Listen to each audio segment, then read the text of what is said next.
If you've been recently watching this show on a regular basis, you'll probably remember me saying a few weeks ago at the end of the Ole Miss series that there was about a 0.1% chance that Tommy Tanks and these Tigers would ever play another game at Alex Box Stadium. Well, here we are, the first Monday in June, and now that percentage has gone up to just shy of 50-50. It's one of the most amazing turnarounds in recent college baseball memory. But it's LSU, and I ask, should we really be that surprised? And more importantly, can they finish it off? Tell you what, maybe we should ask an expert. How about LSU beat writer Koki Riley? We'll bring him in after my abbreviated monologue next on the Dattitude podcast. If you're looking for the latest scoop and in-depth interviews on the Saints, the NFL, the Pelicans, LSU, along with the best bets of the week, then lucky you. Along with high-powered, in-the-know guests who cover our teams, Jim Derry brings plenty of Dattitude. And he'll always tell you the way it is, or at least the way he thinks it is.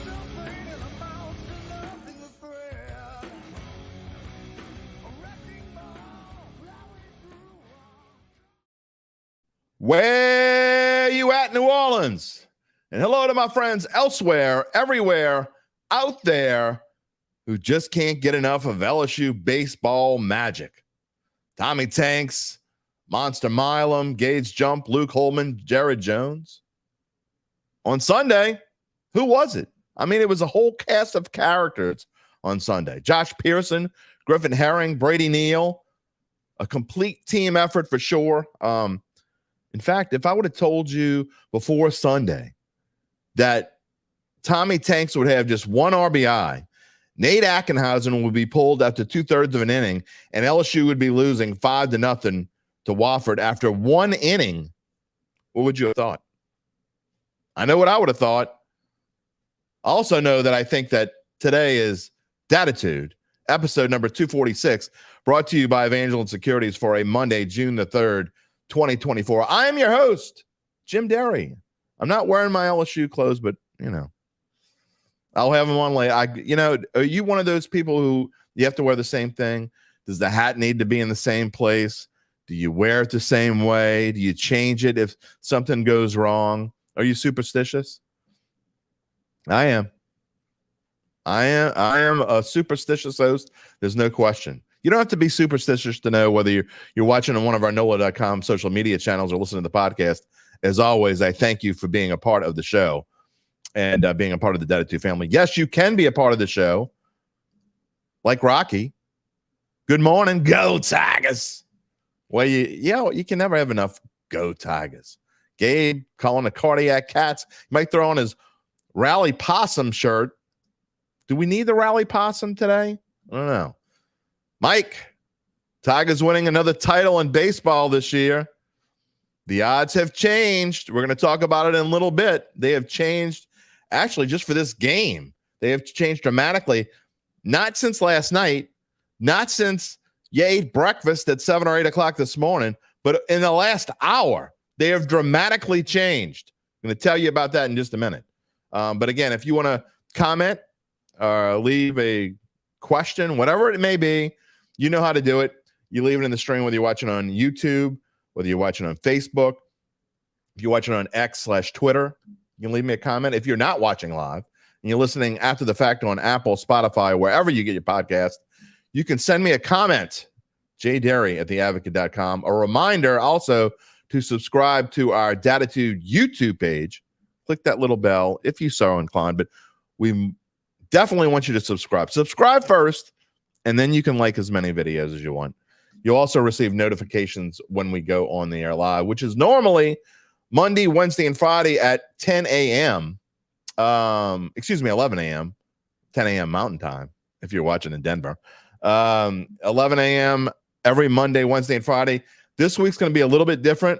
I'll tell you about that in a minute. It's going to be Monday, Thursday, and Friday this week. I'll tell you why. Today's show is mostly about LSU. But not all. We're going to touch on the Saints in just a minute. just give you my thoughts as they go into their final week of voluntary OTAs. Thank goodness that's getting over with. The next week they will have mandatory OTAs, and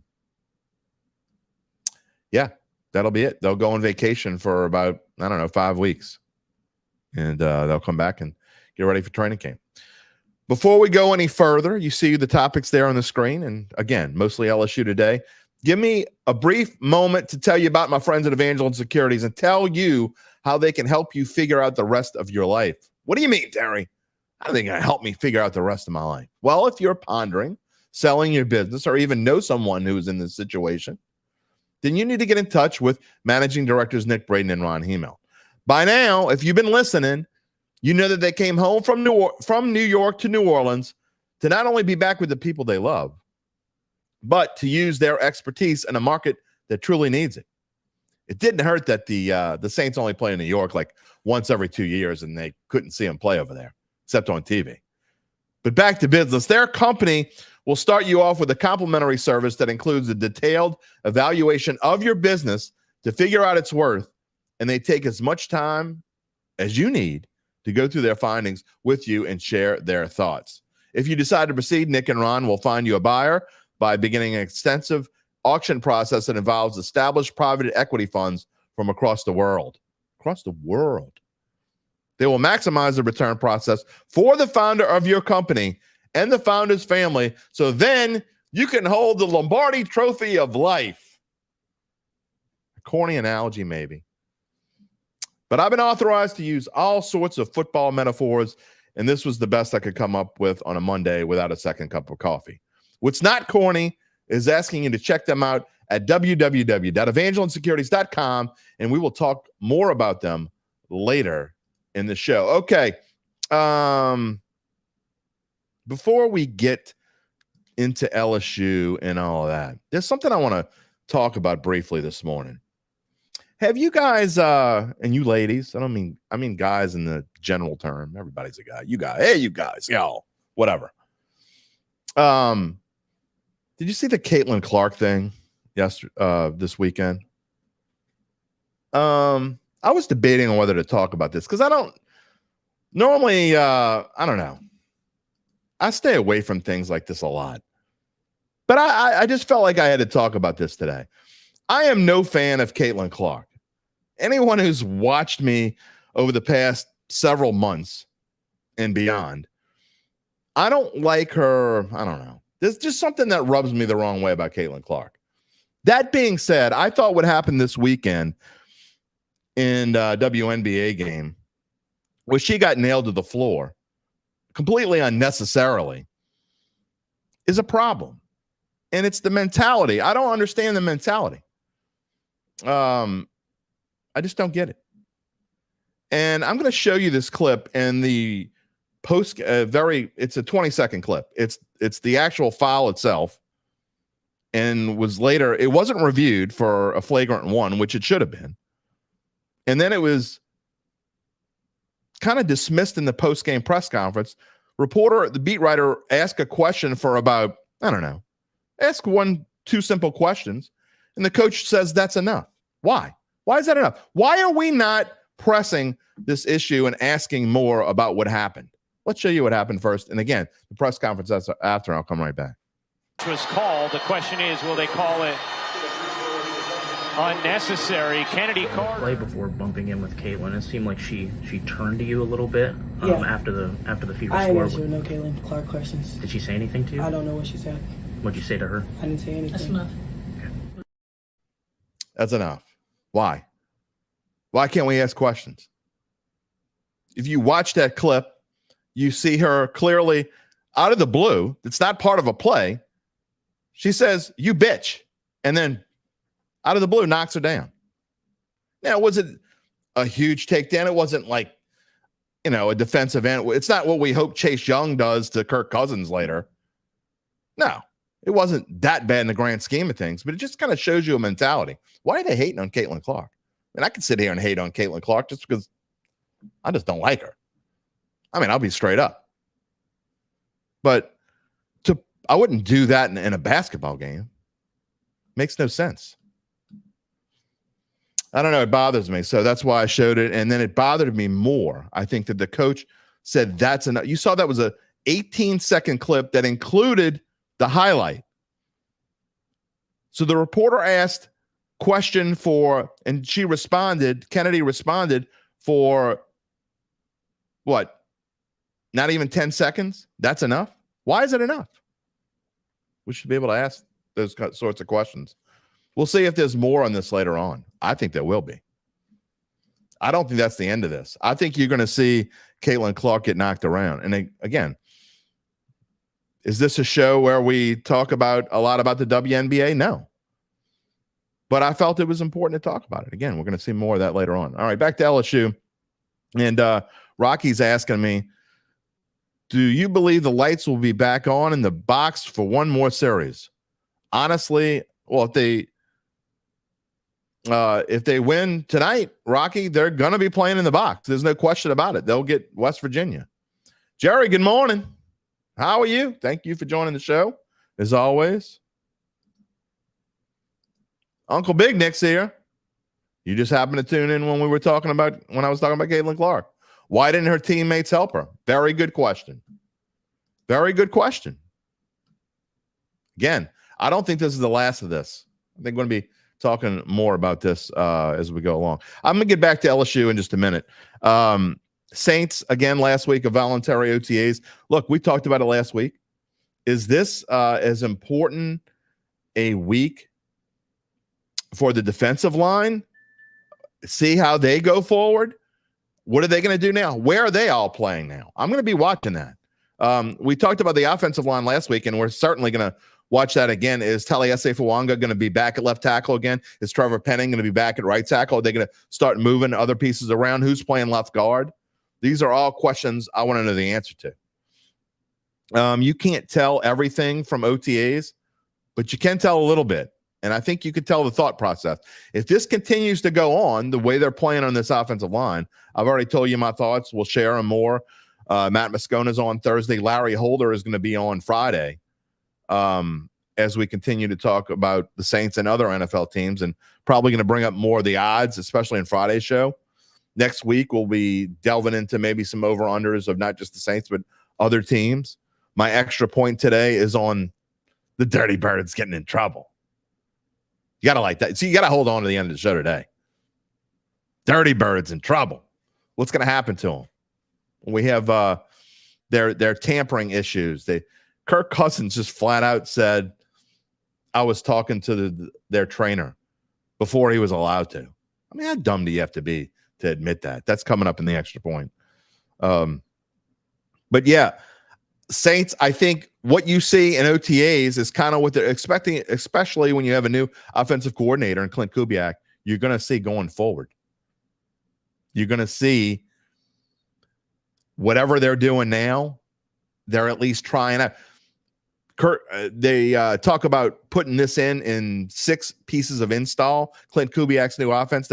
We're only on install part 3 last week. So you're talking about getting 3 more parts of an install in. Really, you want to do it before you even get to training camp. They got to see all this stuff before they get to camp so they can hit the ground running. Alvin Kamara hasn't been there. Is that a big deal? Jamal Williams just got there last week. Is that a big deal? I think it is for a team that is going to be leaning a lot more in the running game. We'll see how it affects. Is Kendra Miller going to take that next step? We'll find out. But right now, it's about LSU. We're going to have Koki Riley on in just a moment. I want to talk about these odds real quick before we bring on Koki. And you see the numbers on the left-hand side of your screen. North Carolina at minus 166, meaning that you got to bet $166 to win 100. And LSU, if you bet 100 and LSU wins, then you get 130, which means that LSU is now a fairly decent-sized underdog. And the reason why I'm talking about this before we bring on Koki is I think it's interesting that these odds have changed so dramatically over the course of the past hour or so. At 10 a.m. this morning, when I first did this slide, and I had to hold it open, I had started it last night, and I didn't finish it till this morning because I want to see what the odds are. and they didn't have the futures odds. But this morning at 10 a.m., LSU was minus 110 and North Carolina was minus 120, which meant that they were basically a 50-50 proposition, slightly leaning towards North Carolina. But now I don't know if a big bet came in on North Carolina that changed everything, but it changed over multiple platforms. Changed dramatically. Can I ask Koki in just a minute? LSU's, by the way, their title odds, we were talking about them last week, about how they had the third lowest odds at plus 900 at DraftKings, which was unbettable. It's still really unbettable if you ask me, but it's changed. That's also changed. That's not since this morning. That was that way earlier. So that one hasn't changed as much. Plus 1,500 now, up from plus 900. Gabe says he doesn't think it was a big bet because it was multiple platforms as well. So anyway, we're going to bring on Koki again. If you have any questions or comments, feel free to bring them in the show here. But it's time to bring in our guests on the Dattitude podcast this Monday morning, presented by Evangeline Securities. Koki Riley from Chapel Hill, North Carolina. What is going on? Doing pretty well. How's it going? Good. The weather in Chapel Hill is a lot better than it is here in New Orleans and Baton Rouge, isn't it? Oh yeah, no, it's absolutely beautiful here. It's like, low 80s, no humidity. I'm so super jealous, man. I really am. This has been a fun but draining regional, I guess. And now we have a game 7. It's really no surprise, I guess, Koki, that we do have a game 7. I think that if you would have polled quote unquote college baseball experts, and I think you probably would have thought the same. I did. I kind of expected there to be a game 7 tonight, whether LSU was doing it from the winners bracket or having to do it from the losers bracket as they did, and that's what we have. Yeah, I was obviously wondering if LSU had the pitching to even force this game 7, and I just thought without a Luke Holman or Gage jump on the mound, it was going for them to beat North Carolina if they had already lost them with one of those two guys in the mound, and then they did. So I guess they proved me wrong, as they've been proving me wrong for the entire season. So maybe you shouldn't be listening to me. But either way, both teams are going to be scraping the bottom of the barrel a little bit. I think North Carolina's in a better spot, not just because they played the one last game, but also because they left out two of their better relievers over the last 2 days to have them available, and even one of their other 3 best relievers might be available in this game on 1 day's rest. So I'm really curious to see how they sort of manage those 2 or 3 guys, because UNC used their midweek starter at the end of last night's game, which was a little bit surprising given the fact that they were down by a few runs, and that guy was sort of a perfect candidate to throw today, to start today for them, and they used him. So it'll be interesting to see how everything turns out on that side. And then with LSU, of course, who's going to start this game? Is it going to be Sam Dutton? Is it going to be Nate Ackenhausen again, who didn't pitch very well against Wofford? There's a whole bunch of different options here, and there really is no really obvious one, and especially since Kate Anderson threw not just once but twice yesterday. So we'll see how it all sort of turns out. I think they have some short relief options, with Justin Lohr, Fidel Uyom, I guess, can probably pitch again if they need him to. But who Will can give them Helmers. any bulk? Yeah, Will Helmers, obviously. Who can give them bulk is my sort of question. Who can start? Who can give them 3 or more innings? And I don't really have a great answer to that question. No, and I agree with you about Kate Anderson. I thought that was a little weird. We know that he's probably going to be a starter next year going forward.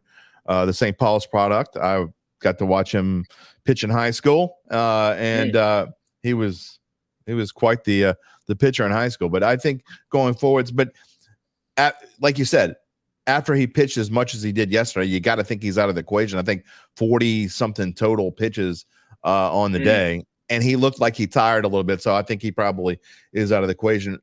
Would you think that the favorite is, you say Dutton, but it seems like Ackenhausen, with his experience and the fact that he only threw 23 or 24 pitches yesterday, maybe he's in there?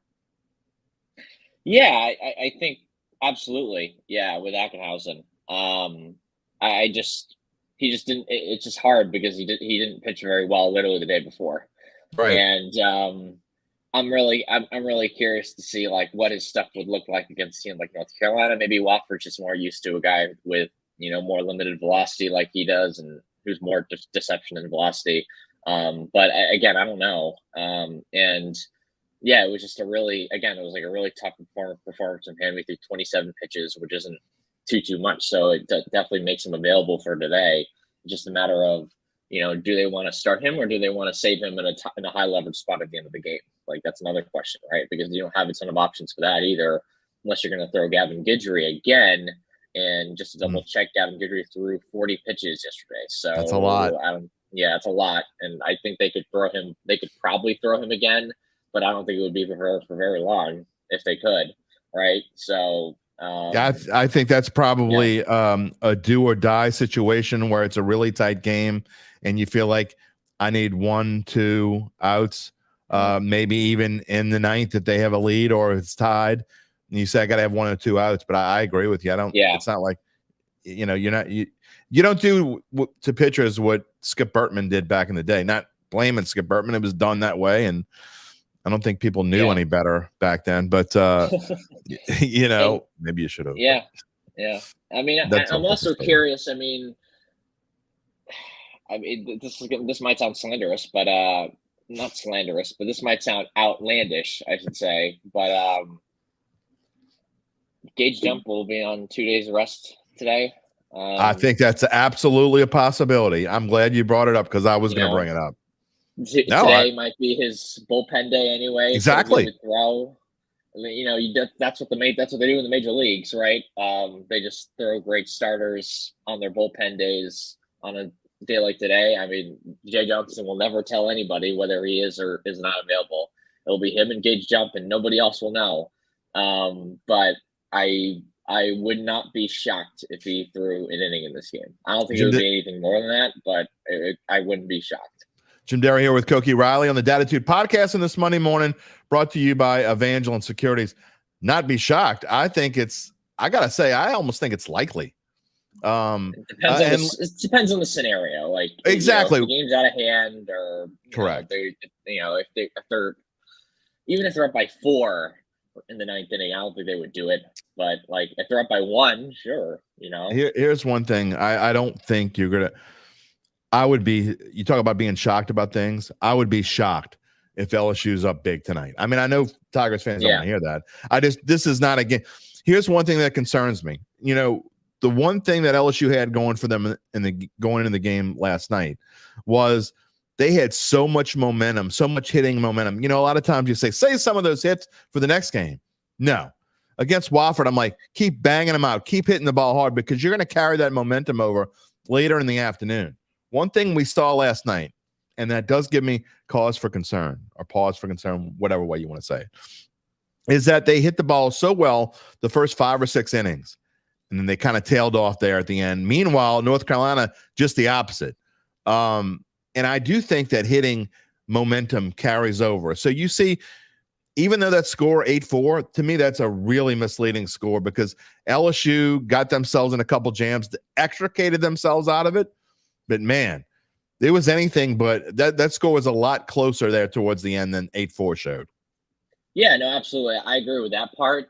The one thing that I might quibble with a little bit is that I thought they did hit the ball pretty decently in those last 4 innings, and then it just went right to fielders. Like, I do believe that. Like, they definitely squared up some balls. I mean, Tommy White squared up like 1 million balls, and they kept the third baseman, Gavin Gallagher, who apparently is playing out of position. He's not even a natural third baseman, which is unbelievable. Really? Yeah. Well, that makes his Brooks Robinson-esque plays even more remarkable. But yeah, I thought they squared up the ball pretty well in the second half of the game. Maybe not in the ninth, or there might have been 1 or 2 innings there where they didn't, but you can't expect them to square up balls every single inning against for sure. Like North Carolina. North Carolina also brought in one of their better pitchers who was available to try to, keep the game at around 4, while LSU was trying to, stumble in the dark and find guys who could throw strikes, and they just got barely enough. It was barely enough to win that game, even though they won by 4. which to your point again is a little bit misleading. But I thought Brady Neal squared up the ball a few times. He did. I thought a lot of guys squared up the ball a couple times, and they just didn't turn into hits in this game. And I think if you're an LSU fan, like the one great thing about yesterday is that the offense like really, really woke up, and they had to. Like they absolutely had to. There was no question about it. Because those first two games, it looked like they didn't have the offense to get out of this regional at all. And then they scored 13 runs against Wofford, and they really pounced on their bullpen that just wasn't good enough to hold down LSU. And then they did the same thing against UNC. They roughed up their number 3 starter, roughed up the sort of the middle, the bottom tier of their bullpen. And now, UNC does have a couple like high leverage guys who I assume are really available in this game. But after that, they don't really have much of anything either. So it's not like they have like their number 1 starter available or something. Well, Koki, maybe Jaquero pitches in this game for like an inning too, like with jump, but we'll see. There's a lot of people out there saying, this Derry guy, who is this clown? He's an idiot. They didn't hit the ball. Of course they hit the ball. I mean, I'm just saying. I guess my point was from the latter half of the Wofford game into the early part of the North Carolina game, other than Tommy Tanks, I don't know. He was ripping. You saw how frustrated he was. He was hitting the ball so damn hard. Yeah. And he wasn't getting anything out. The softest ball I thought he hit all night was the base hit that he got to right field. The one that just kind of blooped over the second baseman's head. So it just goes to show you baseball's not always fair. We'll see how that goes. Look, I talked right before you got in, about how the odds have changed dramatically over the last hour and a half. At 10 o'clock this morning, it was basically an even game by the odds makers. LSU was minus 130. I don't know if you follow odds, and for those who don't out there and don't care about the betting odds, well, I think they mean something because the people who know what they're talking about and win money kind of change lines, right? So LSU went from minus 110, which mean you got to lay 110 to win 100 or 11 to win 10. And North Carolina was minus 120, changed to, now you see it, North Carolina is minus 166 to LSU's plus 130. North Carolina, it's basically gone from a 50-50 game to basically North Carolina being, I wouldn't call them a prohibitive favorite, but it's pretty darn close. They're a fairly decent-sized favorite now. What do you consider that, what would you say is that change? I don't want to say jump because you don't want to use the word jump with LSU, but what would you consider that change? Why would it change so much, do you think? I think someone's been paying attention to where these two pitching staffs are. Yep.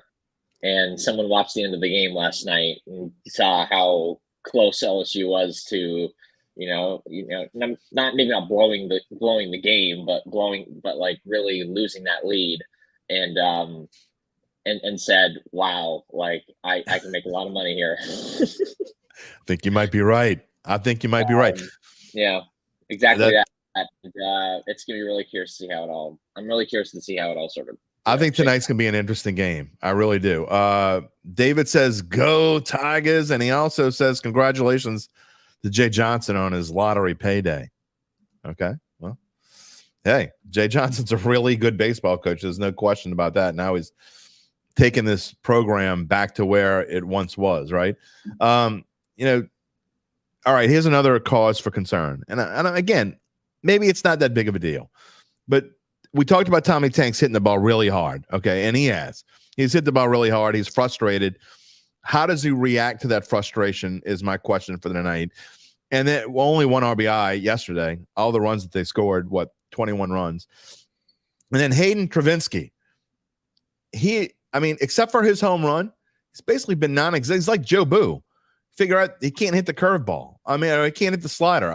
If it's an off-speed pitch, he's like looking bad. It's to me, if you're Hayden Travinski, you go up there and you think, okay, well, they're going to throw me an off-speed pitch. And I just worry about him in the DH slot. And I thought that Jay Johnson immediately in that Wofford game saying, you know what, we're going with Brady Neal. It paid off.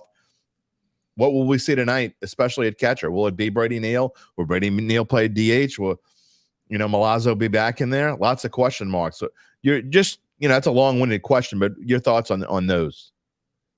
Yeah, with Tommy White, I thought yesterday was a very good sign for him. The fact that he was even hitting the ball hard and sort of getting back to scorching baseballs when before, where in the last few games it was a lot of rolling over on pitches. And I think the Watford game got him going a little bit, and then he just sort of continued that on to the UNC game. So I feel like LSU fans should feel a lot better about him. I feel like LSU fans should also feel a lot better about Hayden Travinsky. Obviously, the Watford game wasn't very good for him, but he also played well, had 2 hits, had that single that he turned into a double because of the air in center field, and then he hit the home run. So at some point, he was going to start hitting the ball a little bit more because I think he's too good of a hitter to be as poor as what he showed. Agreed. But when he's at his hottest, he's probably not quite as good as what he looks like when he's at his best. Like, he's just a streaky hitter.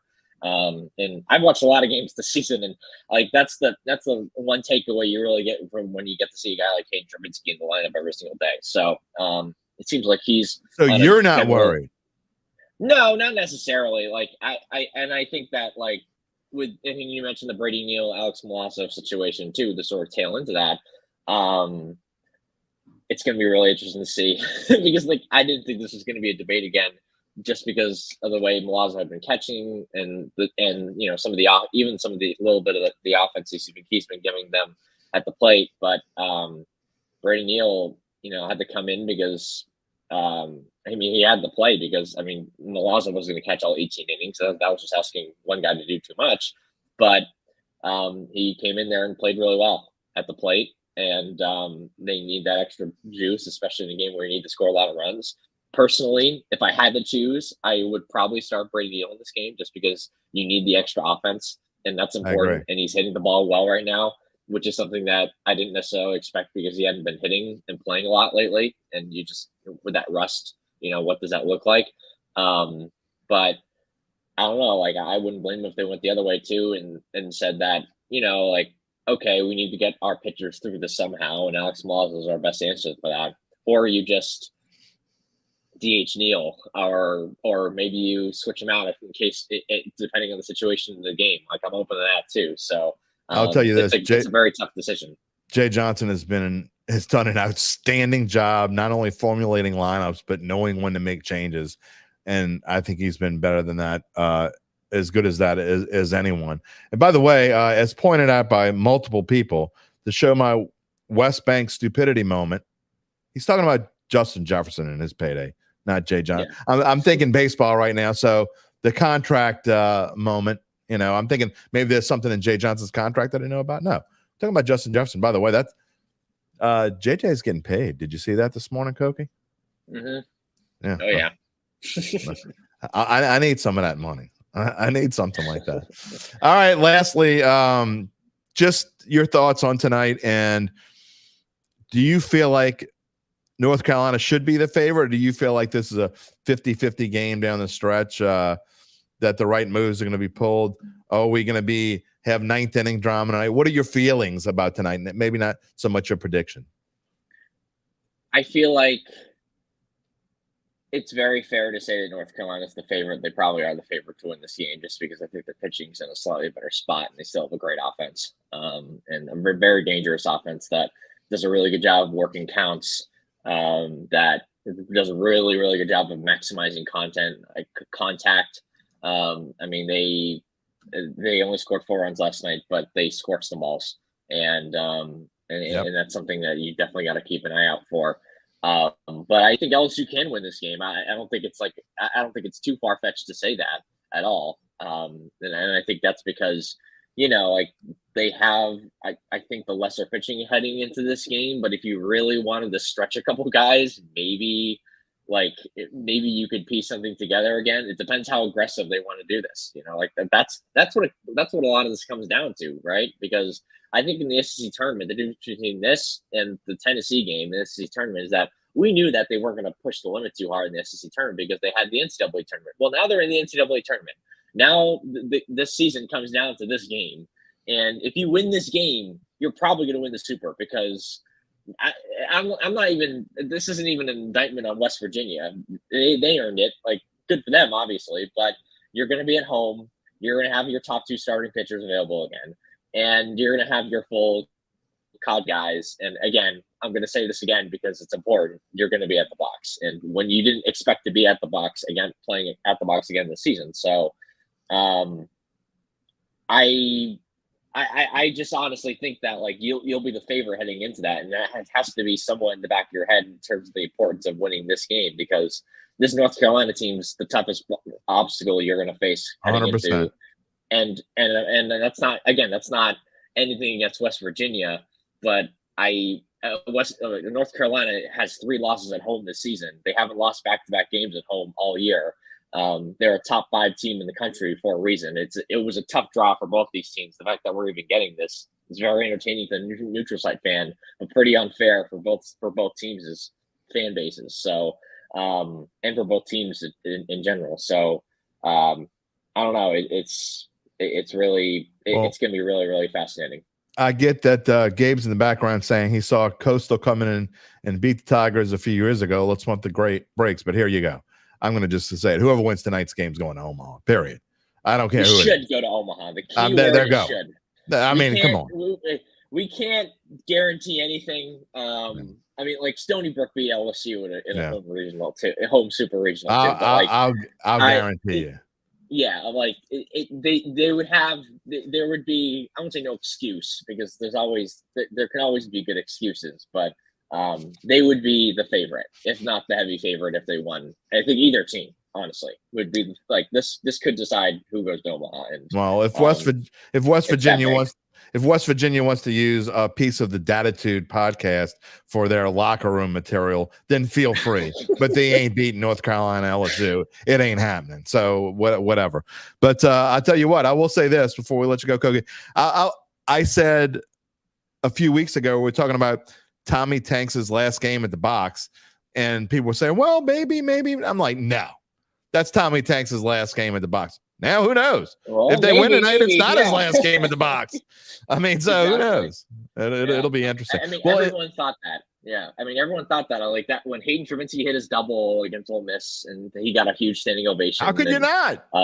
Yeah. Everyone, we got to talk to him after the game. It's everyone assuming, players, coaches included, that this was going to be the last game at the box. And here we are, a win away from it not being the last game at the box. So it's sports surprise us all. Right. Well, they keep using that momentum and the impetus of not taking off that jersey and being able to wear that jersey one more time. We'll go into tonight thinking, and I know Jay Johnson's going to tell him this, not only do you get to keep wearing that jersey, but now you get to wear it for at least 2 more games at the box if you win tonight. I think that is going to play a role. I think it's going to be a really good game. I can't wait to see it. And I know you're okay with covering LSU baseball for a few more weeks, right? Yeah, why not? This has been a wild and fun ride. I mean, this is why you do this, right? So absolutely. Go enjoy tonight, Koki, and we appreciate everything you've done. It's a lot of hard work. It's a lot, you're young, you don't need a lot of sleep, but you haven't been getting it, I know, and you've been doing a great job, and keep on doing what you do. Awesome. Thank you so much. Thank you. Talk to you soon. Koki Riley here on the Dattitude podcast. By the way, Nick wants to know, if LSU wins, am I going to do my hair like Milam? It'll take me to a game. If so, here's what I'll promise you, Nick. If LSU wins the national championship, I will come on to whatever show is after that. The problem is going to be on vacation, so I would have to do it like July 10th doing an NFL preview, but I will make that promise. If LSU wins the national championship, I'm going to say it here on Dattitude, I will paint my hair. I will have my daughters paint my hair like Monster Milam and do this show with that hair. And the more embarrassing thing is, for me at least, again, is that it would probably be 3 weeks after it happens or 2 weeks after it happens, and people would probably be, what the hell is he? Why is he doing this? He's an idiot. And now people think I'm an idiot anyway. They would really think I'm an idiot if I do that. So there's my guarantee. LSU wins the national championship, I will paint my hair like Monster Milam. And Gabe's calling me Derry Rodman. Yeah, I'll do it. You'll see it here. All right. Look, I think tonight is the I've been wrong a lot about this LSU team down the stretch. Okay. I did not think they would beat Georgia in the SEC tournament. Well, why was I wrong on that? And then I don't think I thought they would I thought they would play well and then they would win a couple games. I thought they were in. I thought they would cement their position. I thought they would, they had a 3 seed locked up. I thought they were going to probably go and be in a regional with a 15 or a 16 seed and find a way to beat themselves out of it like West Virginia did. But I didn't think that they would do what they did. And now they're in a position to go play a super regional at home with this team, with all that they lost and the improvement that this team has shown over the course of the past 6 weeks. I don't know that I've seen from a team. I know some LSU teams in the past have done some crazy things and won national championships and just done crazy things. But this is different. This is not a team that I don't think any of those national championship teams, if you would have asked me 6 weeks before the season was over, or 7 weeks before the season was over, I don't think I would have said of any of those 7 that they had zero chance to win the national championship. I would have said 6 weeks ago with this team, they had zero chance to win the national championship. You can't say that anymore. Because if they win this game, and I'm just being, me, I'm tell it the way that it is, or at least the way that I think it is. If they win this game, they're going to Omaha. I know people can be pessimistic and Stony Brook and Coastal Carolina, all that crap. They're not going to lose with Jay Johnson at the helm. No offense to any other manager that's ever been on. I love me some Paul Maneri. He's been a guest on this show, and I hope he is again. So it's no slight on the manager. I'm just saying, or the coach. I'm just saying this team isn't going to lose at home at the box with Gage Jump and Luke Holman if they can get there. That is the question. If they can get there, if they win tonight, they're going to Omaha. You mark my words. They're going to Omaha. I don't care how they got to do it. I don't care who has to do it. And that's another thing about this team. They're all contributing. People you would have never thought contribute yesterday, or at least not really expect. I mean, let's be honest. I mean, I've been asking, why is Pearson in the cleanup hole? Yesterday, I was like, oh, that's why. I mean, Jay Johnson sees things that we don't see. I mean, he keeps relying on people that and players that, okay, I don't know if this kid's going to do it. I look at this lineup and I keep thinking every time I'm looking at when LSU gets towards the bottom and they get past like the 5 hole, I keep thinking, well, look, if you can at least get someone on, you turn this lineup over. I'm not really thinking that anymore because everybody's doing it. The bottom of the lineup can do it just as much as the top. You worry about, they get themselves in trouble pitching wise, and you're like, how are they going to extricate themselves out of this? They do. I mean, Gavin Guidry got himself in a big hole. Kate Anderson got himself in a big hole. They found ways to get out of it against one of the top hitting teams in the country. That's what North Carolina is today. And I'll say this. I know that, and here I'll jinx it or whatever, I'll be wrong again by saying this, but you expect a complete shootout tonight? I don't. I think that bats are going to be a little tight early. I don't think it's going to be a shootout, even with the pitching the way that it is. I don't think it's going to be a shootout. We'll see. Pop says thinks it's going to be Javon Coleman. Maybe. Uncle Big Nick says we can still go to a game. I'm going to go, Nick. I'll go. Eddie, where you at? My boy Eddie Burris. Go Tigers. Now, Eddie's a Tulane fan, but his daughter did go to LSU, so he's got mixed emotions. No, he doesn't. By the way, before we move on to the extra point, how about this? I don't know about you guys, but I've been probably more enthralled about this entire regional round than maybe ever before. I mean, before it's like, okay, you watch LSU and you might watch a little bit before and a little bit after. But maybe it's because, what is it called? Squeeze play on ESPN, where they kind of jump around, kind of like NFL does with the Red Zone channel. They've got me hooked. I've been watching them all. 4 games today. Starts at, in fact, about right now in 15 minutes, if you're watching live on ESPNU, East Carolina, Evansville, playing a game 7. At 3 o'clock, in fact, I take it back. That's Eastern time. So they've already started. East Carolina and Evansville is on ESPNU. At 2 o'clock, Oklahoma State and Florida. Who's going to win that one? Got to give it to the Gators. Remember when people were complaining about, I'm not going to say anyone maybe in the green room was complaining either. Remember when people were complaining about the Gators making it over Charleston? By the way, those people who were complaining about the Gators making it with a 28-27 record over Charleston, who had 40-something wins, and their best win all year was Wofford. They got swept by Nebraska, whom Florida beat by 6 runs yesterday. Yeah. Florida, SEC, over a team with no good wins. I don't care if you got 40-something wins. It doesn't matter. Take the better team. The better team was clearly Florida. They're playing in Game 7 against Oklahoma State with a chance to go to a Super Regional. Then it's North Carolina, LSU. And then at 8 o'clock on ESPN2, UConn and Oklahoma. What is this, basketball? That's weird. I'm sorry, that's weird. Gabe's saying some words. I can say it on the show. I'm just choose not to. He's saying bad things about the Gators. Don't be haters. It is what it is. All right, time to end today's show. I told you to wait. How you like my little graphic there? Wait, before I get to the extra point, I don't want to forget my friends at Evangeline Securities. Nick, don't text me mean things. Sorry. I almost did. See what happens when you don't have the script up in front of you.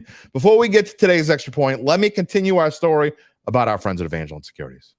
We told you how it works. If you're thinking of selling your business, you know who you are out there. Evangeline can help you figure out how much that business is worth with a complimentary service that includes a detailed evaluation. If you decide to proceed, they will then begin an extensive auction process and involve established private equity funds from across the world, which will then maximize the return process for the founder of your company and the entire family. That's right. You can go spend the rest of the summer. Well, it'll take a little while, so maybe not, but you can dream about it, right? You can spend all of next summer. If you like the heat, you can go spend it on the beach. If you don't like the heat, you talk to Ron and Nick, you could be up with a condo, Wrigley Field, join it in Chicago, go to Boston, Fenway Park, wherever you want. Tell you our friends Nick Braden and Ron Hemelt came home to New Orleans because this market truly needs their expertise. There are very few companies like Evangeline Securities in this area and none with their dedication and success. And beyond that, they are the top producer on their platform, period. They are fully licensed and ready to serve you. So if you're contemplating spending the rest of your football Saturdays and Sundays worry-free, or you want to go live in a condo in Chicago during the summer, talk to Nick and Ron about what's really important the rest of your life. Check them out at www.evangelinesecurities.com. All right. Let's do something a little different for today's extra point and actually talk about something that's going on in the present. You know that I like to go in the past and dig the best moments out of whatever this day is. But today we're going to stick in the present, maybe go a little bit in the future. Adam Schefter reported over the weekend that his expected penalties will come down for both the Eagles and Falcons for their tampering with Saquon Barkley and Kirk Cousins, respectively. Schefter also said he's hearing the larger penalty will come in for Atlanta. I know that really upsets you. You're boo-hooing. The Falcons might get in trouble. But what does it all mean? Well, the hubbub came for the Dirty Birds when Cousins was speaking at his introductory press conference on March 13th, the day he signed his 4-year, $180 million contract, and then they drafted a quarterback in the first round, whatever. He did that on the first day of free agency. That's not the problem. But the dummy that Cousins is, or at least was on that day, was that he said he had contact with the Falcons head athletic trainer, Jake Fiel, the day before, which was not allowed during the free agency period. If you remember at the time, there was a likelihood that Cousins would return to the Vikings. They were slight favorites to win the services of Cousins, along with Atlanta, to be fair. The Vikings looked like they had a great chance to retain their Pro Bowl quarterback. Now, we know that Cousins was already talking to the Falcons.